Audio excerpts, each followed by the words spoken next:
Hello friends, this is Rahul. Welcome to my YouTube channel Vats YouTube channel में आपका हार्दिक स्वागत है। तो अभी मिडीवल इंडियन हिस्ट्री पढ़ रहे हैं, मध्यकालीन भारत का इतिहास। तो इसमें अभी तक हम तुगलक वंश तक पढ़ चुके हैं। तो आज हम उसके आगे स्टार्ट करेंगे लोदी वंश के बारे में। ठीक है, तो आज हम स्टार्ट कर रहे हैं लोदी वंश, लोदी डायनेस्टी। ठीक है, तो सबसे पहले बात करते हैं लोदी वंश का संस्थापक कौन था। तो इसका संस्थापक था बहलोल लोदी। ठीक है, कौन था? बहलोल लोदी। ठीक है, बहलोल लोदी ने लोदी वंश की स्थापना किया था। किस सन में किया था, किस ईस्वी में किया था? वो है 1451 में। ठीक है, 1451 ईस्वी में किया था उसने। और ये जो लोदी वंश था ये सत्ता में रहा 1526 ईस्वी तक, 1526 एडी तक ये शासन में रहा। क्लियर है? अब इसके बैकग्राउंड के बारे में बात कर लेते हैं कि लोदी वंश सत्ता में कैसे आया। तो आपको पता है कि फिरोज शाह तुगलक के जो उत्तराधिकारी थे वो कमज़ोर थे। ठीक है, मजबूत शासक नहीं थे। तो उन्हीं फिरोज शाह तुगलक के जो कमज़ोर कमज़ोर जो उत्तराधिकारी थे वो लोग अयोग्य भी थे और शक्तिहीन भी थे। वो शासन को अच्छे से नहीं चला पाते थे, वो आपस में लड़ते रहते थे। ठीक है, उनका टाइम ऐसे ही बीत जाता था आपस में ही लड़ने में। और जो बची खुची शक्ति थी सल्तनत की वो ख़त्म हो गई तैमूर लंग जब आया। तैमूर लंग जब आया 1398 में दिल्ली पर आक्रमण किया और दिल्ली में बहुत सारी लूटपाट किया, बहुत सारी हत्याएं किया। ठीक है, जो जो लूट सकता था लूट ले गया, जिसको जिसको पाया सबको मार दिया। ठीक है, तैमूर लंग बहुत भयावह आक्रमण किया था और उस आक्रमण से सब कुछ खत्म हो गया। तुगलक वंश की जो मतलब शक्ति थी वो लगभग खत्म हो गई थी और सल्तनत की शक्ति भी तुगलक वंश की शक्ति के साथ खत्म होती गई। हालांकि उसके बाद कुछ समय तक तुगलक वंश रहा, फिर उसके बाद सैयद वंश आया सत्ता में। सैयद वंश की स्थापना मैंने बता दिया था खिज्र खां ने किया था। ठीक है, तो ये अभी बैकग्राउंड में चल रहे सैयद वंश तक अब पहुंचे। अब सैयद वंश के बारे में अब देख रहे हैं। तो सैयद वंश जो था ये भी ज़्यादा दिनों तक नहीं चला, 1451 ईस्वी तक चला। 1414 से लेकर 1451 तक। ठीक है, 1414 से 1451, 1414 से लेकर 1451 तक ये रहा शासन में। ठीक है, सैयद वंश। अब इसके बाद क्या हुआ कि अब जब 1451 में सैयद वंश भी बहुत कमज़ोर पड़ गया, वहाँ पे कोई योग्य शासक नहीं रहा, तो दिल्ली के अमीरों ने एक अफगान शासक को बुलाया कि भाई साहब आप आइए, दिल्ली की सत्ता पर कोई भी योग्य व्यक्ति नहीं है यहाँ पर, आप आइए शासन कीजिए। तो उस केस में जिस अफगान सुल्तान को न्योता दिया गया था दिल्ली के अमीरों के द्वारा वो यही थे भाई साहब। कौन? बहलोल लोदी। ठीक है, बहलोल लोदी। ठीक है, तो ये रहा बैकग्राउंड की चीज़। तब बहलोल लोदी आए दिल्ली में, उन्होंने सत्ता संभाल ली। अब देख लेते हैं लोदी वंश के जो शासक थे वो थे बहलोल लोदी 1451 से लेकर 1489 तक। फिर उसके बाद आते हैं सिकंदर लोदी। सिकंदर लोदी का था 1489 से 1517 तक। ठीक है, फिर उसके बाद आते हैं इब्राहिम लोदी। इनका है 1489 से लेकर 1517 से लेकर 1526 तक। ठीक है, 1451 से 1489 तक सॉरी बहलोल लोदी। फिर उसके बाद 1489 से 1517 तक सिकंदर लोदी। फिर उसके बाद 1517 से 1526 तक इब्राहिम लोदी। ठीक है, क्लियर है। 1451 से 1489 बहलोल लोदी।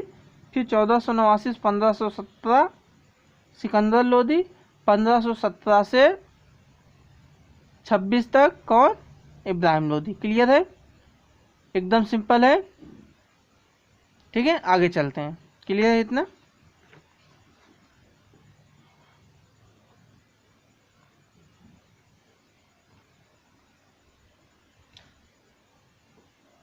दिल्ली सल्तनत के अंतर्गत जो पहला अफगान वंश था, या पठान वंश भी उसी को बोला जाता है, वो था लोदी वंश। और इसकी स्थापना किसने किया था? बहलोल लोदी ने। ठीक है, सेंटेंस पूरा कर दे रहा हूँ, बहलोल लोदी ने।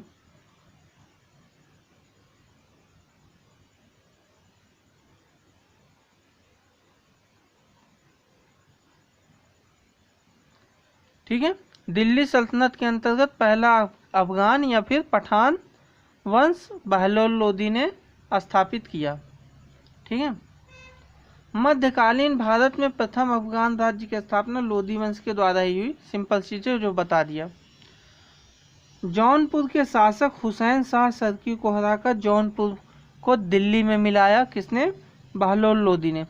ये आप लोगों को पता है कि ये जौनपुर जो था ये स्वतंत्र हो गया था। ठीक है, तो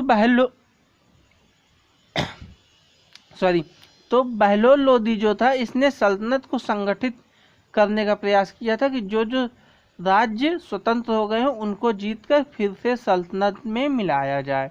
तो बहलोल लोदी ने इसी काम को करने के लिए जौनपुर को जीत लिया और उसको सल्तनत में मिला लिया। ठीक है, और बहलोल लोदी सुल्तान बनने से पहले सरहिंद का सूबेदार था। ठीक है, बहलोल लोदी सुल्तान बनने से पहले सरहिंद का सूबेदार था। ठीक है, अब बहलोल लोदी, ये इसका जन्म कहाँ हुआ था? इसका हुआ था जन्म अफगानिस्तान में। ठीक है, अफगानिस्तान में एक कबीला है गिजलई कबीला। ठीक है, और उस गिजलई कबीले की एक शाखा थी साहू खेल। ठीक है, साहू खेल। अफगान तो सबको पता होता है, अफगान में किस कबीले का था? तो आंसर होगा गिजलई। ठीक है, और किस शाखा का था? गिजलई की कौन सी शाखा? साहू खेल। ठीक है, साहू खेल की शाखा में पैदा हुआ था कौन? बहलोल लोदी। ठीक है, अब जब 1491 में बहलोल लोदी गद्दी पर बैठा तो उसको उपाधि मिली कौन सी? गाजी। ठीक है, गाजी की उपाधि के साथ दिल्ली की गद्दी पर बैठा था। अब बहलोल लोदी ने कुछ सिक्के चलवाए, उन सिक्कों को कहा गया बहलोली सिक्के। ठीक है, किसने चलवाया था बहलोली सिक्के? बहलोल लोदी ने। सिंपल सी बात है, क्लियर है। आगे चलते हैं। बहलोल लोदी जो था ये अपने अफगानी सरदारों को बहुत इज्जत देता था, बहुत सम्मान करता था उनका, और इसी के अंतर्गत उनको एक खास नाम देता था। वो खास नाम है मकसदे अली। ठीक है, मकसदे अली नाम से बुलाता था अपने सरदारों को। ठीक है, जो बहलोल लोदी था लोदी वंश का संस्थापक, ये अपने अफगान सरदारों की बहुत इज्जत करता था, सम्मान करता था। ठीक है, और उसी सम्मान के अंतर्गत अपने सरदारों को एक विशेष नाम से पुकारता था, और वो विशेष नाम था मकसदे अली। ठीक है, क्लियर है इतना? आगे चलते हैं।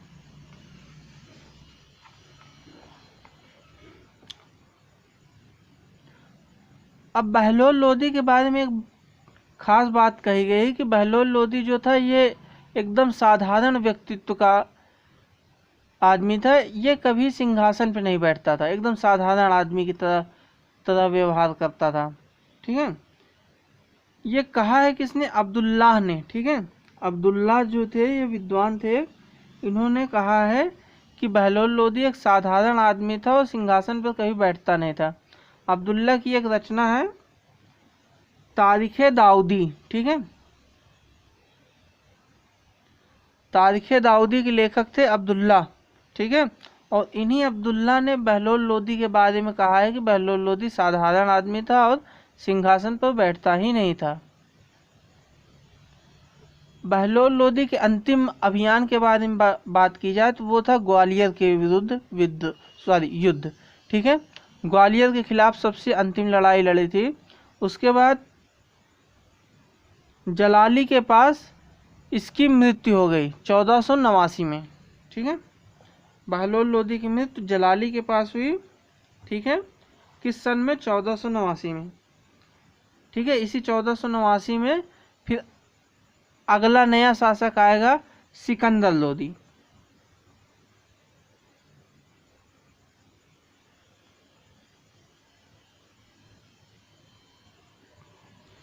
ठीक है, तो ये रहा बहलोल लोदी के बारे में। और अगला वीडियो जो आएगा वो रहेगा सिकंदर लोदी के बारे में। ठीक है, तो अगर आप चैनल पर नए हैं तो प्लीज़ सब्सक्राइब कर दीजिए, लाइक और शेयर ज़रूर करिए। आज के लिए इतना ही। वीडियो देखने के लिए बहुत बहुत धन्यवाद।